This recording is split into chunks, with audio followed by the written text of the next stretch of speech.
바쁜데 끝난 일이 없어. 뭔가 계속 하고 있었던 것 같은데 성과가 안 나. 시간 관리가 어려우신 분들을 위한 시간 관리 절대 원칙. 내가 그 달에, 그 주에, 그 날 해야 하는 단 한 가지 일이 있을 거예요. 우리는 그것을 원싱이라고 합니다. 이 원싱을 먼저 하세요. 그 주에 해야 하는 일은 월, 화, 수에 중요한 일을 먼저 끝마치세요. 그날 해야 하는 일은 오전에 미리 끝마치세요. 모든 일을 다 일찍 끝내라는 말이 아닙니다. 가장 중요한 일을 먼저 해라는 말이에요. 이것을 하기 위한 실질적인 방법, 시간 관리에 정말 유용한 툴 구글 캘린더 소개해 드릴게요. 저는 옛날에는 구글 캘린더 빽빽하게 쓰시는 분들 보고 이해를 못했어요. 아니 어떻게 사람이 저렇게 살지? 인간이 지킬 수 있는 스케줄인가? 생각했는데 생각보다 괜찮더라고요. 노션과 연동해서 사용하는 구글 노션 캘린더 조합이 저는 가장 좋았습니다. 중요한 거는 가지고 있는 시간을 블록화하는 거예요. 제가 실제로 사용하는 방법을 보여드리겠습니다. 중요한 일정을 넣고 그 이후에 원하는 시간대에 일정을 배치해가면서 사용하시는 것을 추천드립니다. 저 같은 경우에는 매일 오전 6시부터 12시까지는 매장에서 근무를 한다고 하겠습니다. 주중 메일로 설정하고 색상을 바꿔줍니다. 이러면 제가 한 번만 입력해도 주중 메일로 설정했기 때문에 금요일까지 오전 일정이 들어갔습니다. 오후에 일정을 채워볼게요. 화요일에 수업이 있어요. 인스타, 스레드, 수업. 매주 화요일에 반복되는 경우라면 이렇게 카테고리 눌러서 선택해주고 색상도 바꿔줍니다. 인스타는 저는 핑크색으로 지정해놨어요. 수요일은 유튜브 미팅이 있는 날이에요. 그러면 수요일에 2시부터 5시까지 유튜브 미팅 이렇게 잡아놓을게요. 유튜브는 저는 붉은 색상으로 해놨습니다. 목요일에 은행 업무를 봐야 돼요. 그러면 이것은 개인 일정이기 때문에 이런 식으로 넣어줍니다. 그래서 그 주에 굵직굵직한 일들을 먼저 배치를 하고 나서 가용 시간이 얼마나 있는지를 파악하고 나서 하려고 하는 일을 끼워 넣는 거예요. 이렇게 하면은 월요일부터 일요일까지 제가 사용할 수 없는 시간, 사용할 수 있는 시간이 가시적으로 드러나요. 시간 확보에 유리해집니다. 내가 자영업자인데 인스타그램을 하고 싶어요. 스레드를 키우고 싶어요. 그런 목표를 가지고 있으신 분들은 하루에 순 콘텐츠 시간을 넣으셔야 돼요. 이거를 저도 못해가지고 정말 곤란함을 많이 겪었는데요. 매일매일 스레드 올려야지, 인스타 올려야지 해도 안 되는 게 현실이에요. 그렇다면 내가 이것을 언제 할 것인가를 정해두는 게 중요합니다. 저 같은 경우에는 평일에는 점심시간은 고정적으로 확보가 되어 있어요. 그렇다면 점심시간에 점심 먹고 나서 30분을 스레드 시간으로 정해볼게요. 반복 설정해서 주중 메일로 설정해줍니다. 그러면 제가 스레드 올리는 시간이 정해졌어요. 이때 예약 발행으로 한 번에 3개, 4개, 5개씩 또 해놓을 수 있으니까 일과 중에 계속 스레드 들어가면서 내가 글을 써야 한다는 부담에서 벗어나게 되는 거죠. 할 일을 미리 해버리는 거예요. 내가 인스타를 키우고 싶은 사람이에요. 릴스를 만들어야 돼요. 근데 1일 1릴스를 하려니까 촬영하고 편집하고 업로드하기까지 하루가 너무 모자란 거예요. 그럼 이런 경우에는 토요일에 몰아서 찍고 일요일에 몰아서 편집하고 그리고 예약 발행으로 매일매일 하나씩 올리는 전략을 택할 수도 있겠죠. 토요일에 인스타 시간을 확보해줍니다. 그러면은 8시부터 12시까지 인스타그램 이런 식으로 시간을 할당할 수 있어요. 여기서 조금 더 고급 스킬로 들어가면 인스타그램을 하는 데에서도 업무를 더 세부적으로 쪼개줍니다. 그냥 인스타그램 4시간 이렇게 할당해 놓으면 4시간 동안 내가 얼마나 무슨 일을 해야 되는지 모를 수가 있어요. 그래서 8시부터 9시까지는 기획을 하고 9시부터 10시까지는 대본을 쓰고 10시부터 11시까지는 촬영을 한다. 그 시간마다 해야 할 구체적인 지침을 넣어주세요. 그리고 일요일에는 편집을 한다. 편집도 소스가 여러 개라면 영상 1 편집, 영상 2 편집, 영상 3 편집 업무를 쪼개놓잖아요. 그러면 그 시간에 뭘 해야 될지가 명확하기 때문에 일의 진척률을 높일 수가 있습니다. 그러면 벌써 토요일, 일요일, 주말 중 오전에 내가 해야 할 일이 끝나버렸어요. 그러면 오후까지 고통받으면서 할 일을 끌고 갈 필요도 없고 만약에 일을 다 오전에 못 끝냈다고 하더라도 일을 보충할 시간이 있습니다. 근데 밤에 일을 시작하면은 일을 더 할 시간이 모자라기 때문에 자연스럽게 수면 시간이 늦어지게 돼요. 그렇기 때문에 진짜 중요한 거는 해야 할 일을 먼저 끝내는 거예요. 너무 바쁘고 일정이 많아서 헷갈리면 안 되는 경우에는 이동 시간 그리고 내가 중간중간에 쉬어야 하는 시간, 식사 시간까지 다 계산하시는 것도 방법입니다. 예를 들면은 서울에서 미팅을 해야 되는 경우라고 칩시다. 제가 대구에 사는데요. 대구에서 서울로 이동하는데 시간이 들잖아요. 그러면 집에서 동대구역으로 이동, 동대구역에서 수서역으로 이동. 요것도 캘린더에 넣어주고요. 수서역에서 약속 장소로 이동. 이런 식으로 이동 시간도 계산해주세요. 이동 시간에 무엇을 할지도 옵션에 적어놓을 수 있습니다. 동대구에서 수서 가는 기차 안에서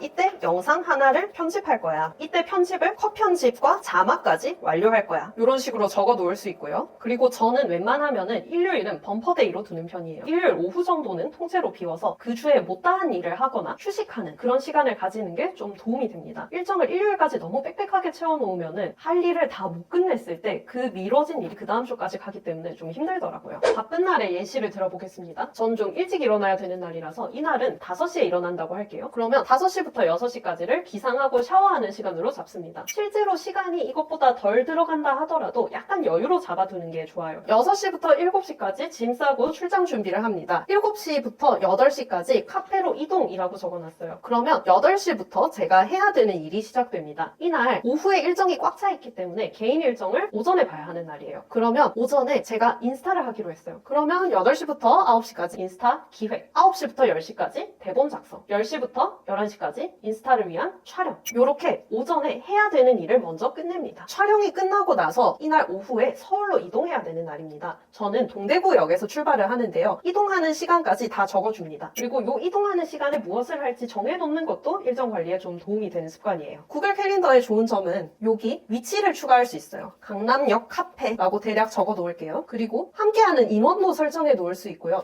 설명도 적어 놓을 수가 있습니다. 이날 유튜브 기획 및 촬영 준비 이런 식으로 기록을 해두시면 나중에 클릭했을 때 정보가 뜨기 때문에 내가 해야 하는 일정에서 빠진 점이 없는지 체크하는 데 도움이 되겠죠. 그래서 저는 모바일에도 구글 캘린더를 하루 단위로만 띄워놓고 그날그날의 할 일을 이렇게 보는데요. 하루 단위의 캘린더를 띄워놓으면 좋은 점은 내가 지금 무엇을 해야 되는지에 집중할 수 있다는 거예요. 그 주의 계획을 짤 때는 PC로 전체 계획을 다 짠 다음에 하루하루의 계획은 지금 뭐 하는 시간이지? 오후에 뭐 해야 되지? 그 시간대에 맞게 바가 내려오는데요. 그 바에 맞춰서 지금 내가 해야 할 일에 집중할 수 있다는 게 좋은 점이에요. 일정이 너무 많거나 관리하기 어려우신 분들은 구글 캘린더를 사용해 보시면 일정 관리에 도움을 받으실 수 있을 것 같고요. 더 구체적인 사용법이 궁금하시면 아래 링크 클릭하시면 제가 정리해 놓았으니까요. 필요하신 분들은 오셔서 받아가셨으면 좋겠습니다.